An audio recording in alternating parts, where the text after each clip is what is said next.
তো ভিউয়ার্স, এই যে দেখতে পাচ্ছেন যে আমি এখন একটা বেগুন ক্ষেতের মধ্যে আছি।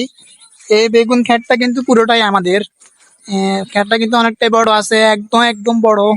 তো এখানে যে বেগুনগুলো ধরছে, বেগুনগুলো কিন্তু অনেকটাই সুন্দর। এই যে একটা বেগুন আমি পেয়েছি এখানে, এখানে একটা বেগুন আছে।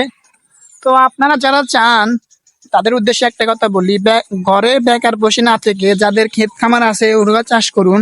ওখান থেকে আপনারা কিন্তু হিউজ পরিমাণের টাকা ইনকাম করতে পারবেন। যেমন আমি আপনাকে বলি, আপনি যখন বেকার বসে থাকবেন তখন আপনার কোনো লাভ হবে না। যখন আপনি কোনো কিছু একটা করবেন তখন আপনার ফ্যামিলি আপনাকে সাপোর্ট করবে, বলবে না ছেলে কিছু করে।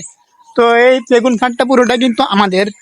তো এই বেগুন ক্ষেতটা কিন্তু আমরা করছিলাম এখানে। বেগুন কিন্তু মাশাল্লাহ করে অনেকগুলাই ধরছে, এখানে আরো আছে, গাছগুলা প্রায় মরে গেছে একেবারে, মানে মরে যাওয়ার মতো অবস্থা, মানে তবুও এখন বেগুন ধরছে। সামনে গেলে গিয়ে দেখাই, এখানে আরো বড় বড় বেগুন আছে, দেখাচ্ছি 1 মিনিট। আসলে আমি গ্রামে এসেছি, তো গ্রামে আসার কারণে কিন্তু আমি এখন এগুলা দেখতে পাচ্ছি। গ্রামে না আসলে তো এগুলা মিস করতাম। এই যে দেখেন একটা বেগুন পেকে গেছে প্রায়, এই যে একটা বেগুন পেকে গেছে, পেকে মানে একদম হলুদ হয়ে গেছে। তো এখানে সামনে আরো আছে, অনেকগুলো বেগুন আছে, বেগুনের মানে শেষ নাই।